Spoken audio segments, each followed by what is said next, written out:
وہ ہمارے لیے نہیں ہے، وہ سنت وہ خاص ہے جناب سیدہ سلام اللہ علیہ، ٹھیک ہے۔ اب سنیے، وہ یہ کہتے ہیں کہ نبی پاک جب اعلان فرماتے ہیں اناؤنس، تو وہ دو قسم کی کیٹیگری، ایک اچھا ایک اور آپ بات بتاؤں، بہت سارے ہمارے دوستوں کا ذہن کنفیوز ہو جاتا ہے جب لفظ آتا ہے نا ولایت فقیہ، یہاں کئی لوگ کہتے ہیں یہ لفظ ہی فرق، آپ تھوڑی دیر فرض کریں پھر سوچیں اس کو اس زاویے سے کہ نبی پاک صلی اللہ علیہ وآلہ وسلم کے زمانے میں آپ کے پاس دو پاوریں ایک جگہ جمع تھی، اور یہی آخری زمانے کے امام کے پاس ہوں گی اور ہر امام کہ نبی پاک کے پاس مذہبی طاقت بھی ہے اور سیاسی طاقت۔ اگر کسی بندے کو مسلمان ہونا ہے تو وہ کسی صحابی کے ہاتھ پر بیعت کر کے ہو سکتا ہے؟ کس کے پاس رجوع کرنا ہے؟ نبی پاک صلی اللہ علیہ وسلم کے پاس۔ کیوں؟ اس لیے کہ دین کی سپریم شخصیت اللہ کے بعد نبی پاک ہے، اور ابھی وہ باقاعدہ حیات ہے، تو ساری پاور ان کے پاس۔ اور چونکہ مملکت اسلامیہ کے سربراہ بھی وہی ہے، سیاسی پاور بھی انہی کے پاس ہے، اور اگر کسی ملک سے ڈائیلاگ کرنا ہے، کسی کے ہاں خط لکھنا ہے، یا کسی کا قافلہ آنا ہے، کسی نے لیٹر بھیجنا ہے، تو کیا وہ آگے صحابہ کو پہلے دیں گے تم پڑھو؟ یا اس کا جواب دینا ہے تو کون دے گا؟ کیسر و کسرا کو خط کس نے لکھا؟ کس نے لکھا؟ کیوں لکھا؟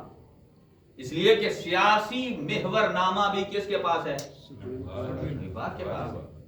آپ دیکھیں نبی پاک کے پاس سیاسی طاقت بھی ہے، اگر کسی ملک سے مذاکرات کرنے ہیں، کہیں پیغام بھیجنا ہے، اپنی کوئی ٹیم بھیجنی ہے، یا کسی ملک کا کوئی ڈائیلاگ آتا ہے، ڈیلیگیشن آتا ہے، انہوں نے جیسا کہ نصارہ نجران آئے تو آپ نے نہیں فرمایا جاؤ میرے فلاں فلاں سے بات کر لو، کیونکہ سیاسی پاور ان کے پاس تھی، اسلامی مذہبی طاقت بھی اور سیاسی بھی۔ جہاں دونوں چیزیں جمع ہوں اس مقام کو کہتے ہیں کیا؟ آپ نام اسے کیا کہتے ہیں؟ سردار تو ہے ہی ہے، دین میں بھی سردار ہو سکتا ہے دونوں اعتبار سے۔ جی فقیہ تو کسی معاملے میں بھی ہو سکتا ہے، جس میں آپ اور ہم بھی ہو سکتے ہیں، کہیں بھی کسی مسئلے میں سوچ بچار کریں، فقیہ ہو سکتا ہے۔ یعنی یہاں حضور سرور کائنات کے پاس ایک مکمل سرپرستی ہے جس کو کہا جاتا ہے ولایت،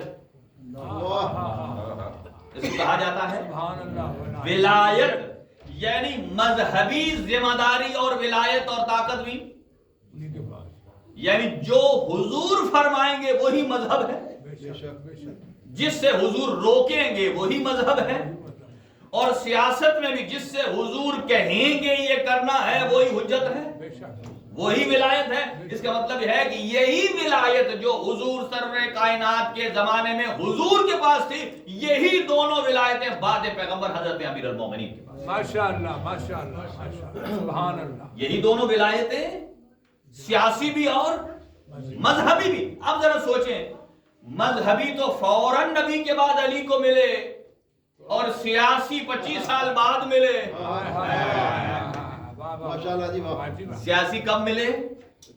25 سال بعد۔ اب سوال یہ پیدا ہوتا ہے کہ اس 25 سال کے دوران کون سی علی میں کمی تھی کہ سیاسی ذمہ داری نہیں ملی، اور 25 سال کے بعد کون سی فضیلت آگے جو مل گئی؟